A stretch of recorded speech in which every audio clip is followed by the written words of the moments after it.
morning. In case you're watching a little bit later, good afternoon, good evening, good night. My name is Smalls, and welcome back to the best channel on YouTube. And today we have a very special mock draft. It's going to happen in a couple of hours, so I thought I could just give you my thoughts and inputs on the selections. Some of them I could not make the trade because there's a rule you can't make a trade a year or less. I'll let you know when I get to that. I think it's the 2nd, the 5th, and the 13th pick. We already know what those teams are. The Memphis Grizzlies have the 2nd pick. The Cavaliers have the 5th pick, and the Miami Heat have the 13th pick.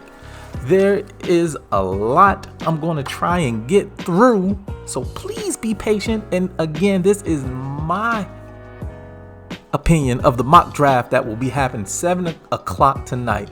And of course, we know with the first pick that will be Zion Williamson. Now, I feel like the Pelicans have a lot of pieces now that they have Lonzo Ball, Brandon Ingram, Josh Hart, which I felt like the Lakers should not have sent away in the first place. But I feel like Zion is going to be the centerpiece of that franchise for years and years to come. With the 2nd pick, that should come for no surprise. That's going to be Ja Morant. Morant had an explosive year at Murray State with having a triple-double in March Madness. The very first game, he just dominated. He dominated every single game that he played against every team. I know it says the Mavs, but like I said at the beginning, it's for the Memphis Grizzlies. Now, the 3rd pick, which should be no surprise still, is R.J. Barrett. In my opinion, R.J. Barrett is the most complete player in this draft, but his upside is not as high as Zion Williamson. Zion can easily jump through the roof. He can dunk on people. He has the body that no one has ever seen in the NBA. They model him closer to LeBron James, but I feel like he's a more athletic version of Grandmama Larry Johnson. Way back in the day, he played for the Charlotte Hornets and the New York Knicks. Now, the 4th pick is going to come as a little surprise from people, but I feel like they're going to take Culver from Texas Tech, and he really solidified this by the March Madness by putting his team on his back and winning the national championship. It just blows my mind how good this guy is. Now, the 5th pick. The Cavaliers have been hurting, of course, since LeBron left for the Lakers, and they're in the top 5. They was hoping to get that number 1 pick to get someone like LeBron. Like I said, he reminds me of Larry Johnson. But this is going to be a little surprising also, because I feel like they're going to get Cam Reddish. He is a great defensive player.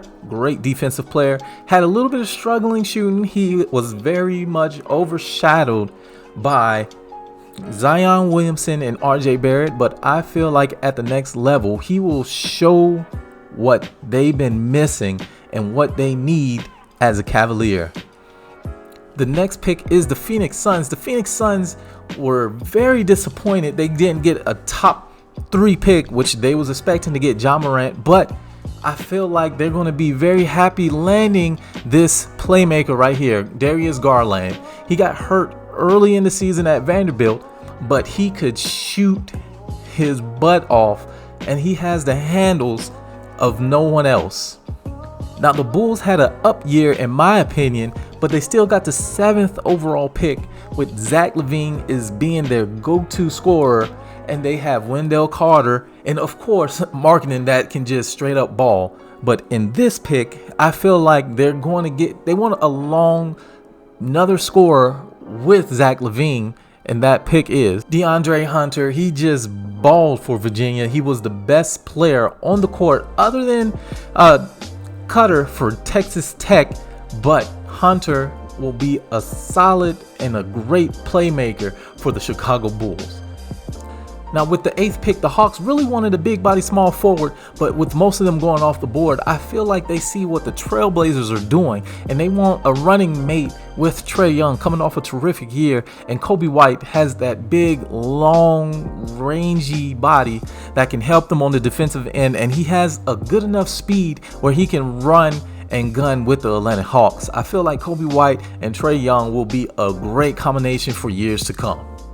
The Wizards have the 9th pick, and with them trading away Otto Porter, they want someone that can come in and give them positive minutes on the defensive end, because I feel like John Wall had a very bad year with him being hurt, and Bradley Beal was a first-time All-Star this season. They might trade him a little bit later this season, but they need somebody that can come in and give them great potential. Just potential, because last year at North Carolina, Nasir Little wasn't the best player on the court, I think, in every game. But going off of potential and his high school, Nasir Little should have been the second player off the board, but it fell down because how he performed this year. But next year at the NBA level, I think he will do okay with the Wizards. With the 8th pick, like I said, Atlanta selected Coby White, so that solidifies the backcourt. Now the front court, I feel like Jackson Hayes is one of the best big men that can run the floor. They already have John Collins, don't get me wrong, but they need another player down there. He should be a great shot blocker and someone that runs like a deer down the floor. He kind of reminds me of a better JaVale McGee without all the goofy and clumsiness. With the 11th pick, I feel as if the Timberwolves are in a real weird situation.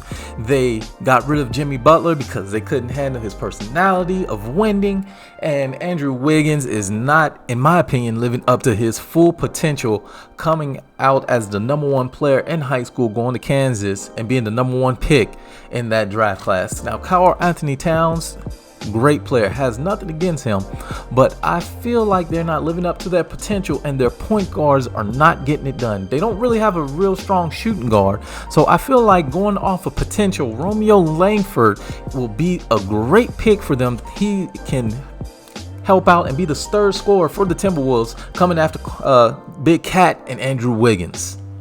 With the 12th pick, the Charlotte Hornets had a good year with Kemba being a first-time All-Star starter in his hometown. Well, not his hometown, but the team he played for his whole career, the Charlotte Hornets. I feel like they have a lot of roster space that needs to be dumped. With Nicholas Batum and Mike MKG, they need to release them or let them go. But this young player from France, they say he looks like Siakam from Toronto. So I feel like the Hornets will be great if they pick him. Really don't know how to pronounce his name, so I'm not going to even try.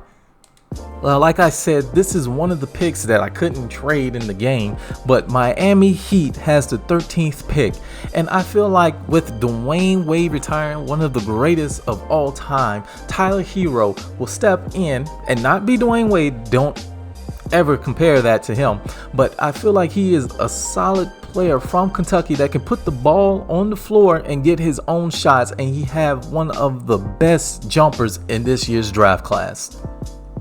With the 14th pick, the Celtics has always picked the best player available, and it has worked out for this in their favor. So I feel like they're going to do the same thing and get Alexander Walker from Virginia Tech. He was a solid player for Virginia Tech when they basically had nothing. With Kyrie moving on, in my opinion, to New York to team up with KD, I feel like this will be a great pick for the Boston Celtics.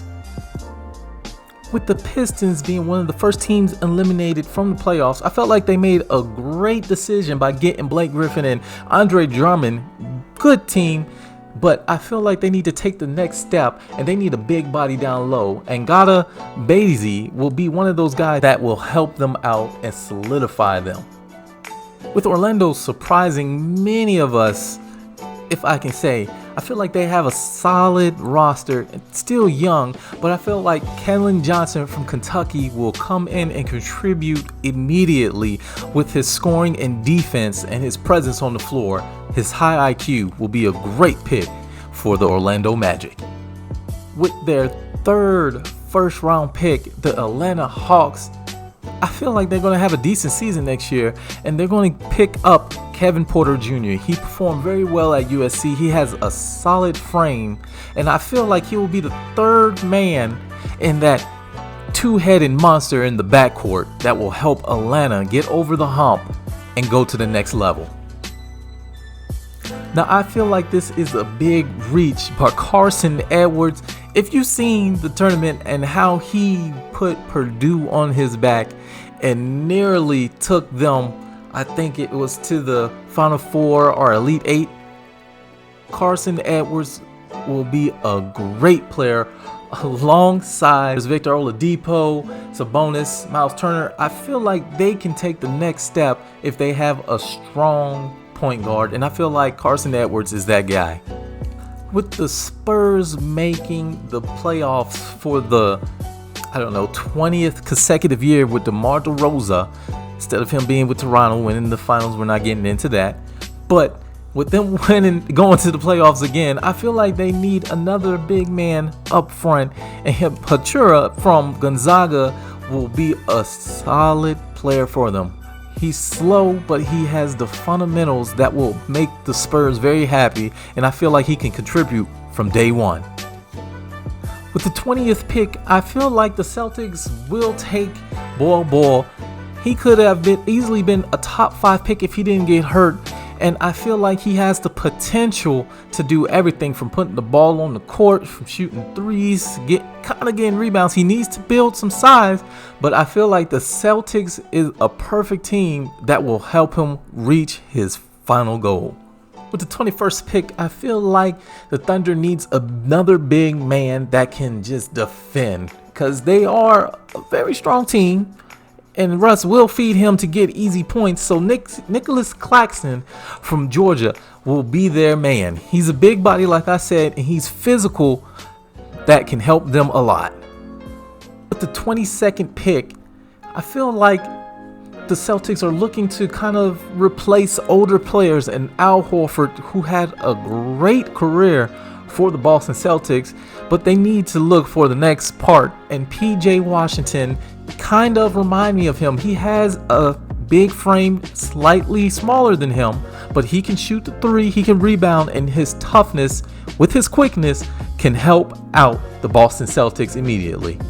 With the 23rd pick, I feel like John Morant needs a running mate, and Ty Jerome, he was just fantastic with Virginia, solidifying them being the best team in the NCAA, and I feel like he'll be a solid contribute from day one. I've been saying this for a minute now with the past draft picks, but I feel like this is a very solid class, and he will have a good career with Memphis. With the 24th pick and Jimmy Butler not playing for the Sixers, I feel like Cam Johnson is a solid player from North Carolina that can step in that starter's role and give the 76ers not what Jimmy Butler did, but can help them, and they'll be still a legit team, just not as good as this year. With the 25th pick, the Portland Trail Blazers take Opoa.